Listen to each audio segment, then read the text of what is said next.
check on a Knuckle Boom. First off, we'll have a look at the wheels.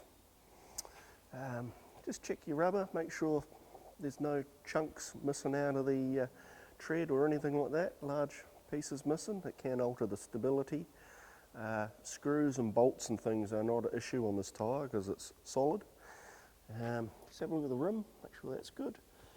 Wheel nuts, make sure they're there, appear to be tight. Just wander along the chassis, just poke your head underneath and have a look. You've got a slew ring up in here and the rotator mechanism. Just have a look, make sure that all looks in place and all tight and nice. On this model you can actually see through into the chassis here, so just poke your nose in there and have a look, make sure there's everything looks good.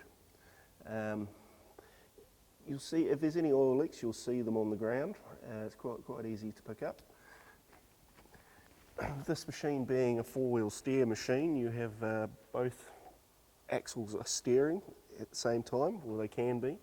Just have a look at the tie rods, drag links on the steering mechanism. Make sure the pins and pin keepers are in place. Let's have a look at the engine compartment. Okay, the only stuff that operators really need to be worried about in here is first thing in the morning is just look at your water. This being a water-cooled engine, just make sure there's water in the bottle there. Engine oil, you have your dipstick. Have a look, make sure there's plenty of oil on the dipstick between the marks. Battery on this model is hidden down in here, so you shouldn't really need to be touching any of that. Moving along, on the back here, you've got your main hydraulic pump. May have a leak off it occasionally, but very rarely. If there is, just get in contact, let us know. Right, let's have a look at the front axle on this thing. This front axle is an articulating axle, so this front beam, it pivots on this pin here. You need to look at these bolts, pin keepers, make sure that they're all there and the bolts are, appear to be tight.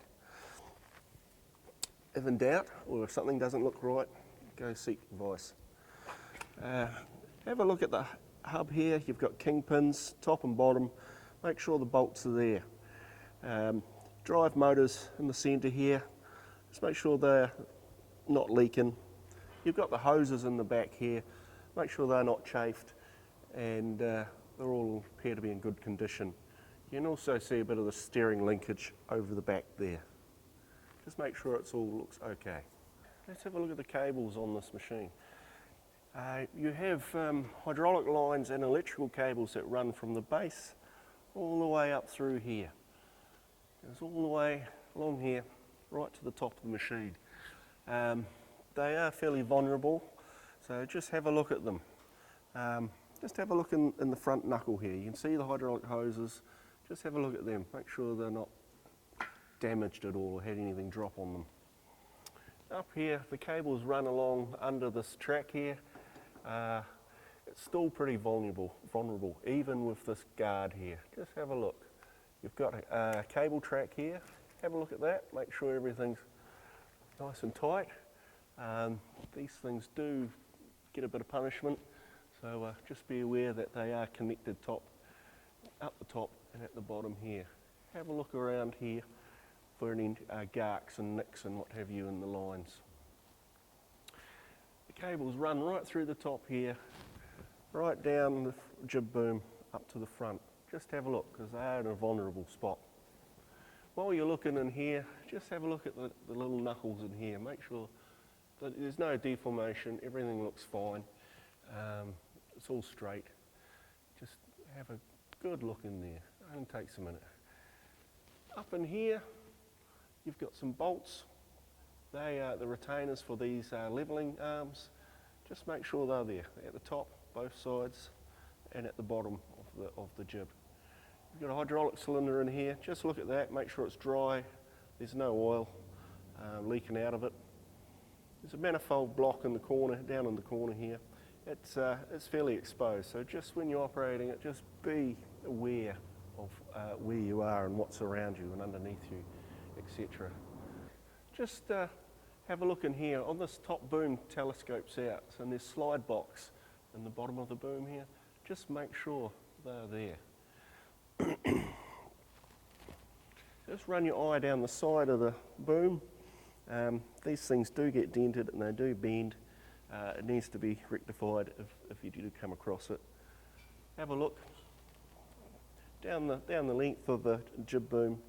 Just make sure it does look straight. They do twist occasionally and do get bent. Have a look in here. You've got a rotating mechanism for the basket in here. Just have these nuts and bolts and things in the top here. Just make sure they're there. Have a look. Is everything tight? Is everything straight? And does it look correct? If not, report it. Alright, let's have a look at the ground control side of the machine. Have a look at this decal here. This is your 6-month inspection certificate. It gives you your machine make, model, serial number, number of people, safe working load. Just check that the expiry date is within the date that you're going to be using it. This one here is your safe working decal. As you can see, you've got a safe working load of 230 kg. That's 2 persons plus your tools to equal 230 kg. It gives you your wind speed and your maximum angle. On this model, it's 5 degrees. This decal here, it's just recommendations for use. It gives you operator, what operator should be thinking about, what he should be looking for. Also gives you start-up procedure and shut-down procedure. Let's move on to the ground control. On this model, to get the thing going, you have an on-off switch here, emergency stop switch. If anything happens, you need to shut it down fast, just hit that. It'll shut everything down. This switch here is a platform base select switch. So at the moment, it's in base mode. As you see up here, got an orange dot there for base, green dot here for platform. So we're on orange, so the controls are functioning from the base. This one here is your start-stop button. So once you've turned it on, pull the stop button out, turn the key on, flick that up, it'll fire up. On the down side, move the switch to the down position. It also works as a dead man switch, so you have to flick it down and then work whatever function you wish to work to make it operate. It also brings on emergency pump, emergency motor, so if you run the thing out of fuel or whatever, guys on the ground, if need be, can switch it over to base, work that and whatever function, and electric motor will fire up and it'll bring you down. This is also an emergency lower button. I'll go into that a bit later. So this one up here is for platform levelling. So it's best to be done with no one in the cage. Cage should be empty when you're adjusting platform level. Right, we'll just have a wee look inside. Okay, hydraulics. All the main hydraulics is all done from in here. Look for leaks, what have you. You've got the RCD here for the generator. Fuel tank, it's clear so you can see what level your fuel's at. This thing here, you got your hydraulic tank. Just on the side here, you look up in here, you'll see the gauge. Preferably the oil should be around halfway. It doesn't have to be at the top, but preferably around halfway. Now to check the machine to get the right level, the machine should be in its stowed state, ready for transport, and that'll give you the right level of oil. Let's work the emergency lowering circuit on this thing, so you guys know how to get down or bring someone down if you have to. Okay, so we've got someone stuck up in the basket who's confused and can't get the controls to work. You just need to step up to the ground control box here, make sure the key's turned on, stop button's out. Okay, this is your emergency lower switch here. All right. It doesn't matter what position this switch is in, whether it be in platform, which it is now, or in ground control position, this switch will override. Okay, you do is flick this up, flick that switch into the up position, and then work whatever function you require to bring the boom down. So, switch up, boom down,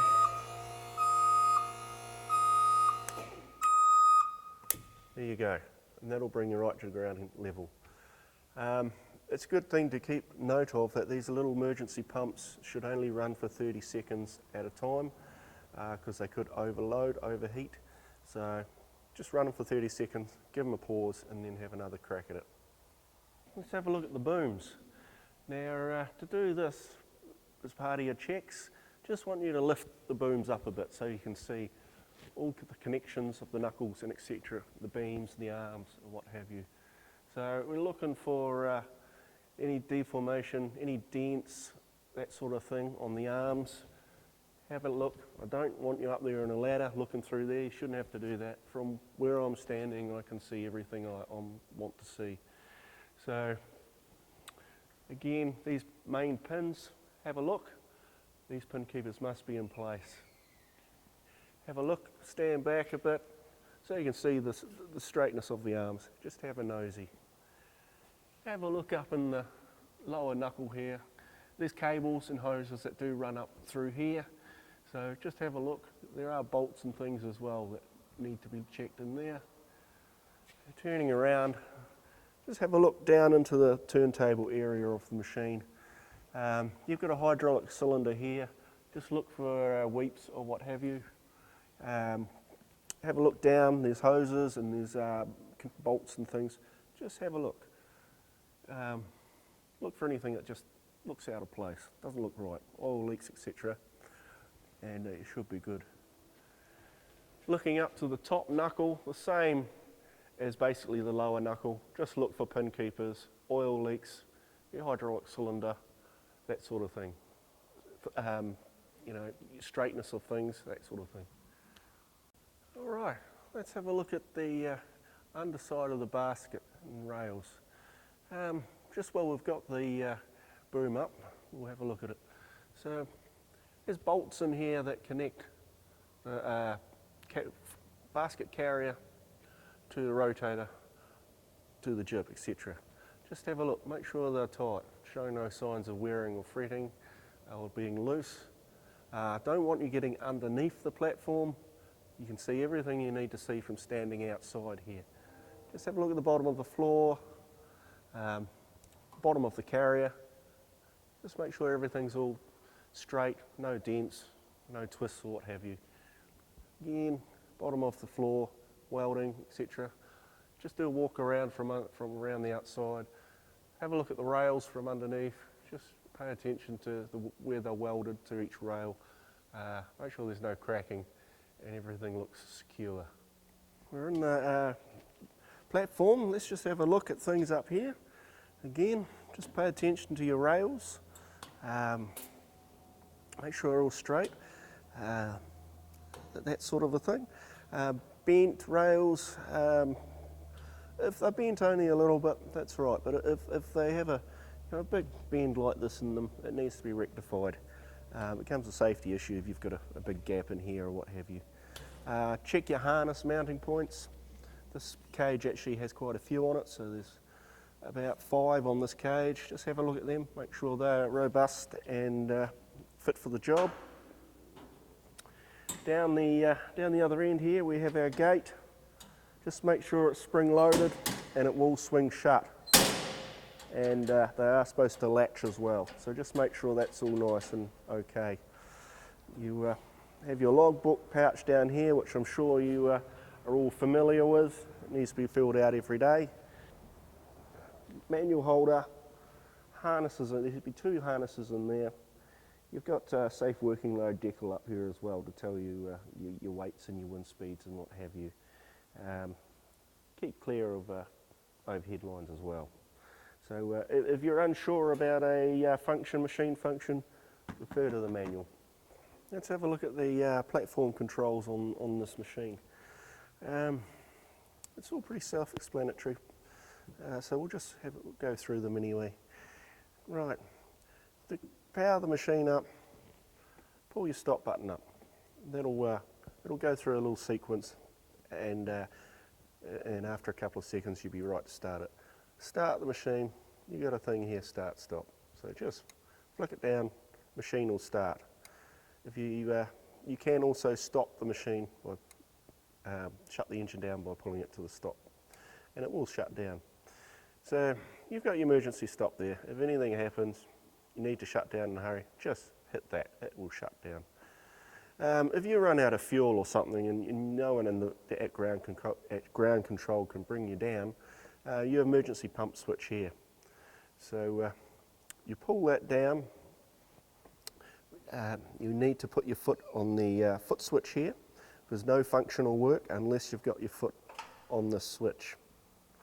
So pull the emergency pump switch down, foot switch down, and then whatever function you need to get you on the ground. It'll bring you down. Okay, this control here is your drive, forward, reverse, and steer control. So up the top here, you've got a steering switch, left and right, and forward, reverse. These three controllers are what they call proportional controls. So the further you push the controller, the faster the function will become. So this second controller, it is lower boom up and down, and that's all it does. So foot on the foot switch, push it forward, it'll go up, back, come down. Third of these type of controllers is your upper boom. So push it forward, upper boom goes up, back, it'll come down. Left and right functions also for your turntable swing. Down on this switch here, this one is your platform rotate, so left and right, it just rotates this piece of the machine. Second one along here is your jib boom or fly boom, up and down. This one here is the telescopic function for the upper boom, so tally out, tally in. That'll give you more reach. Okay, you've got a horn. This switch here is your steering mode switch. We have three modes of steering on this machine. You have rear axle steer, front axle steer, and four-wheel steer. This one here is a diff lock, if you ever need to use it. The way the diff lock works on these on this particular model is the speed switch, which I'll come to, needs to be in the snail mode. Hold that on, then work your drive. It should get you out of most muck. Steering switch, turtle, and rabbit are the other two functions. And the rabbit is really quite fast. So if you're on a work site, just leave it in turtle or snail mode. And yeah, because these things in high speed, they do get up and go. This one here is platform level. So if you need to level the platform up or down a bit, because they do go out occasionally, just level yourself up. This one here is generator on off switch. So flick that on, generator will come into play. Normally the revs will come up and you will lose all other function of the machine until you turn that generator switch off, and then all our functions will come back online. You have a dash panel here with various logos and bits and pieces on it. If you're unsure of what a flashing light is, refer to the operator's manual. It has a good description of what each one does. Let's have a look at the operator's manual, operator's safety book and logbook. Any issues with the machine regarding operation, etc., refer to the operator's manual, which is hidden in the little compartment here. Pull her out and keep it in a plastic bag just to keep them dry. Operator's manual for this particular machine It gives you a description of all the functions and how they should work, and it will probably also give you a bit of a insight into any faults you're having about the machine. So you should become familiar with this. Operators should read this and take heed of it. So if you're having issues with the machine, have a look through this first before you get in contact. If you're still having issues and unsure of certain operations, give us a call. This little booklet, Using Elevated Work Platforms Safely, it covers pretty much all the do's and don'ts of the machine. It's got everything in here basically you need to know. Types of EWPs, fall arrest harnesses, that sort of stuff, job planning, compliance, pre-operational checks, function checks, that sort of thing. So you just have a look through this. You should be familiar with this too. So it goes on about vertical masts, scissor lifts, etc., etc. Your harnesses, what you should be looking at for your harness checks, how they should be fitted correctly, that sort of thing. There is a section in the middle of the book here, which is a task analysis.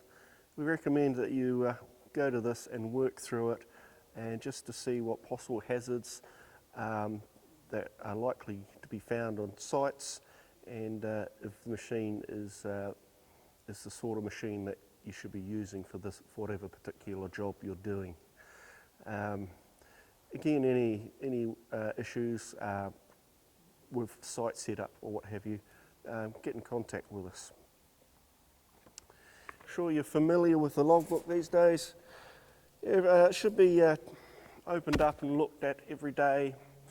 It does have on the front cover and the back cover your what you should be looking at as regard to pre-operational checks.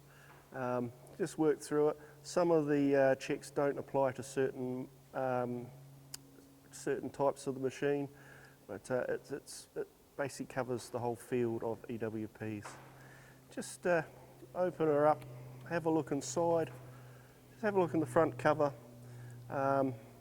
HireAccess, we fill this front cover out, just make sure that the machine numbers match up with what's on the cover here. Turn to the operators part of the book. This is where you guys are supposed to be filling out. Put your date in, time check, who did it, and safety checks, tick it off, sign it, put your operator's card, and then also get your supervisor to sign it off, saying, yep, you're good to go. Just have a look in the faults. Just see if, if you come across a machine fault, you need to write it in this pink side of the book, what the fault is, when it was, etc. And then let your supervisor know. They will get in contact us. We will come by, rectify whatever issue you're having, and then we will fill in the other side of the page. Just going to the back of the book here, this is for HireAccess's maintenance. Basically, any maintenance we do on site, we will come out and just say, fill it out, who did it, the time, date, what was done. So yeah, these are important. They must be checked and must be filled out correctly.